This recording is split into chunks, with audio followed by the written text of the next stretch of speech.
tak boleh lembut. Batu boleh lembut, boleh lagi air mengalir, memecahkannya. Tapi hati kamu sangat keras. Macam-macam mukjizat Allah Ta'ala berikan, kebesaran, keagungan Allah Ta'ala depan mata kamu sendiri, hati kamu tetap juga keras untuk menerima kebenaran yang telah Allah Ta'ala turunkan. Wa mallahu bighafilin amma ta'malun. Dan Allah Subhanahu wa Ta'ala tidak pernah lupa, lalai dengan apa yang kamu lakukan. Wa innama yu'akhirukum liwaqtikum. Tapi Allah Ta'ala berikan kepada kamu peluang, dilambatkan balasan kamu pada hari kiamat. Boleh Allah Ta'ala bila seorang itu menentang Allah Ta'ala, hari ini terus mati, aksiden, habis cerita, selesai. Tapi Allah Ta'ala berikan peluang setahun, 2 tahun, 3 tahun, 10 tahun, 30, 50, 60 tahun, 70 tahun Allah Ta'ala beri waktu nak bertaubat. Tapi dia tak nak bertaubat. Nak buat macam mana?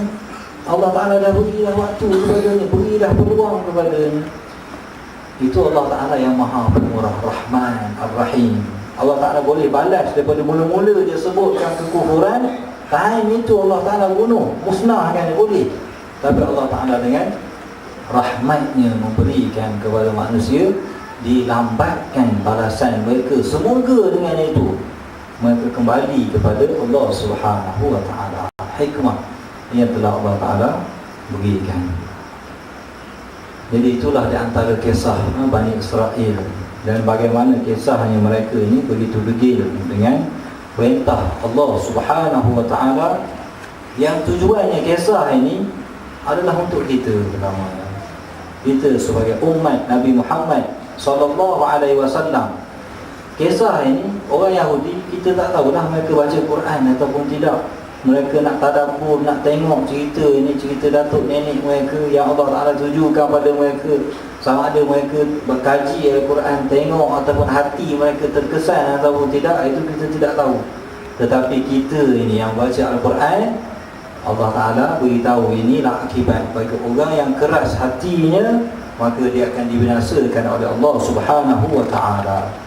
Maka oleh itu kita tidak ada cara lain ataupun jalan yang lain melainkan dengan taat kepada Allah Subhanahu wa Ta'ala dengan apa semua yang diperintahkan dan menjauhi segala larangannya.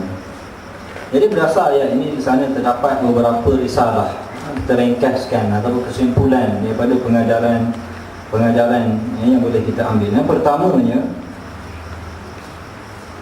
anna al-istijabata li amrillahi mashrutatun bi bayan al-kayfiyat wal hay'at la bi bayan al-hikam wal ilal.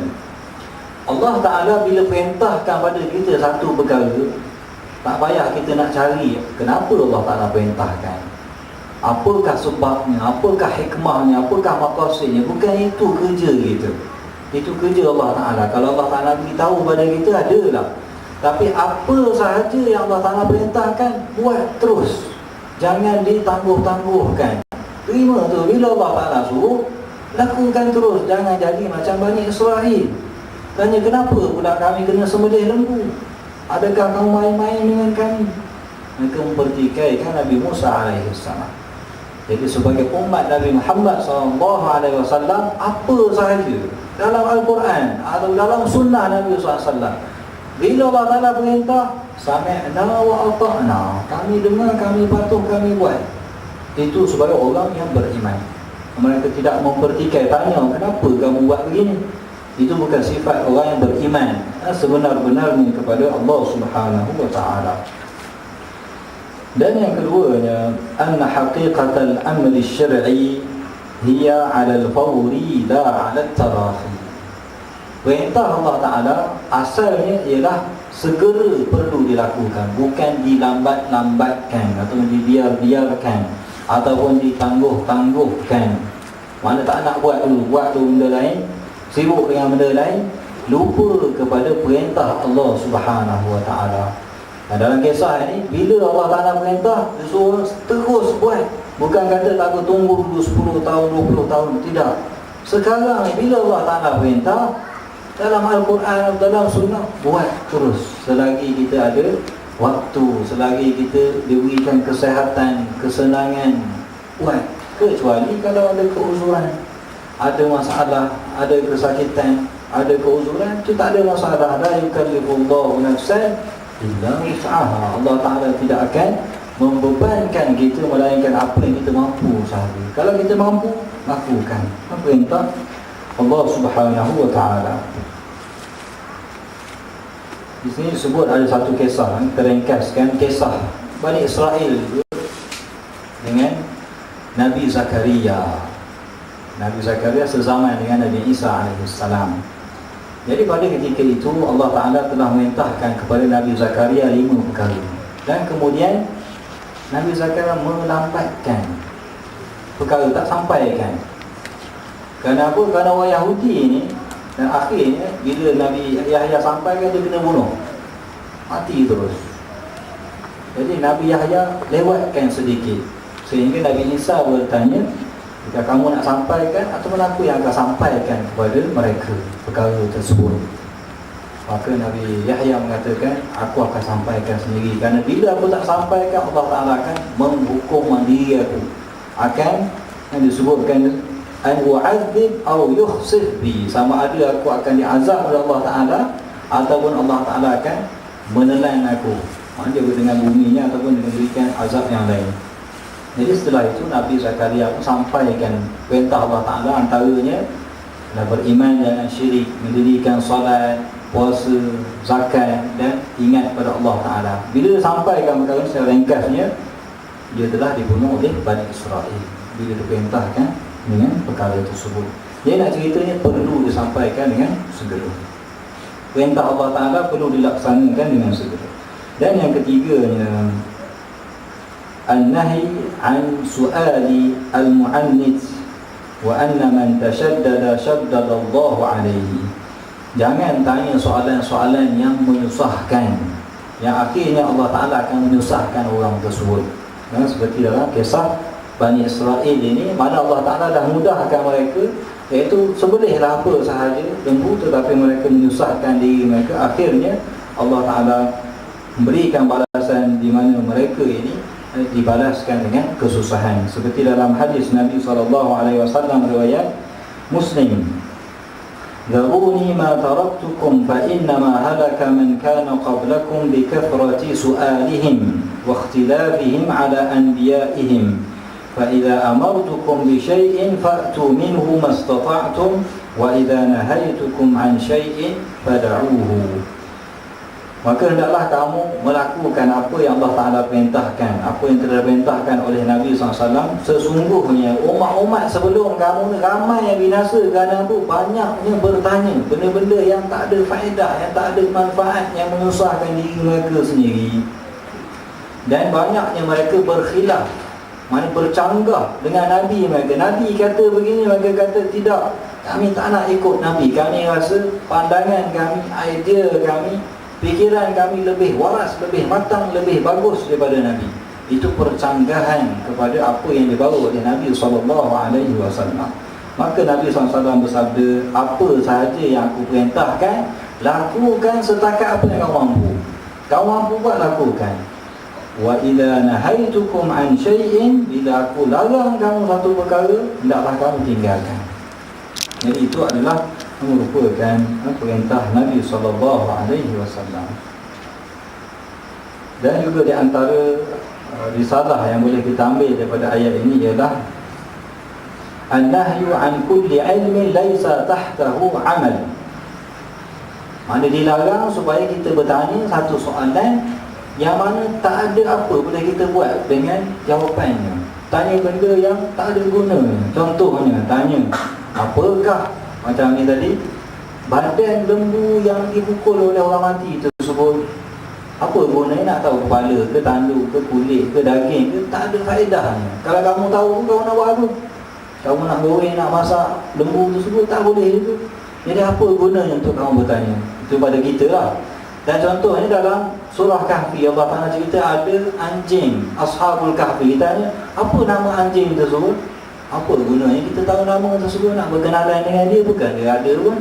Jadi soalan yang seperti ini tak payah tanya, tak ada guna. Tak boleh kita nak beramal. Bukan kita boleh berzikir dengan nama anjing tersebut. Jadi soalan-soalan sebenarnya tak payah tanya, tak ada gunanya. Jadi dilarang dalam banyak hadis. Kathratus soal juga masuk dalam perkara tersebut. Dan juga di antara risalah yang boleh kita ambil daripada ayat yang dibacakan ini ialah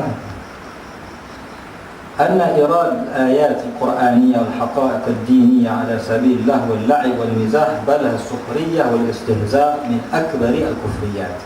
Jangan dijadikan ayat-ayat Allah Ta'ala, sunnah Nabi SAW sebagai perkara yang untuk kita main-mainkan, bermain-main dengan ayat Allah Ta'ala, suka-suka nak berjenaka dengan ayat Allah Ta'ala, itu tidak dibenarkan.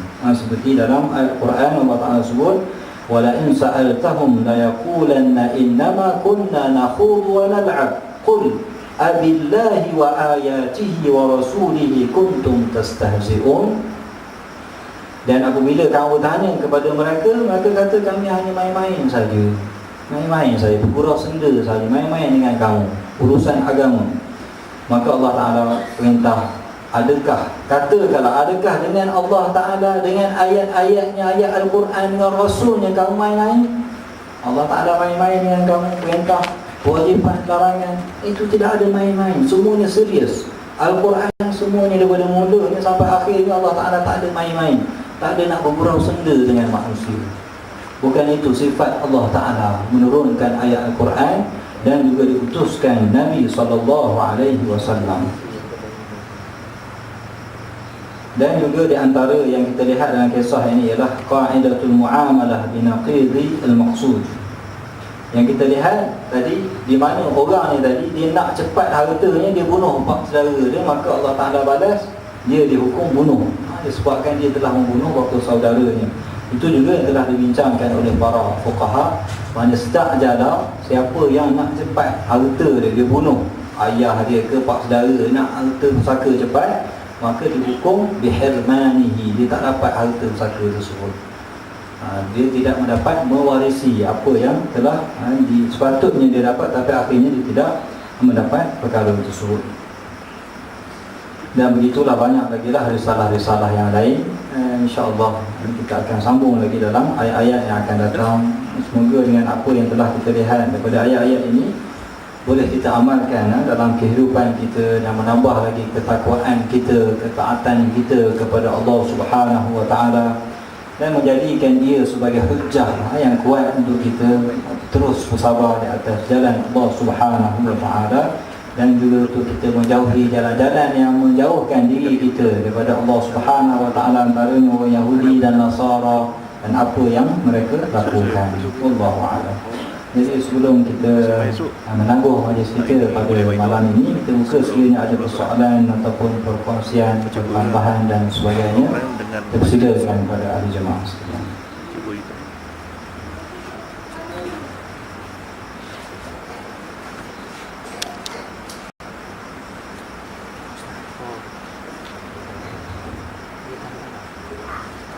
Jadi insyaAllah jika tiada soalan, kita tangguh dahulu majlis kita dengan tasbih al-kafarah dan surah al-asr. Subhanakallahumma wa bihamdika asyhadu an la ilaha illa anta astaghfiruka wa atubu ilaih. Bismillahirrahmanirrahim.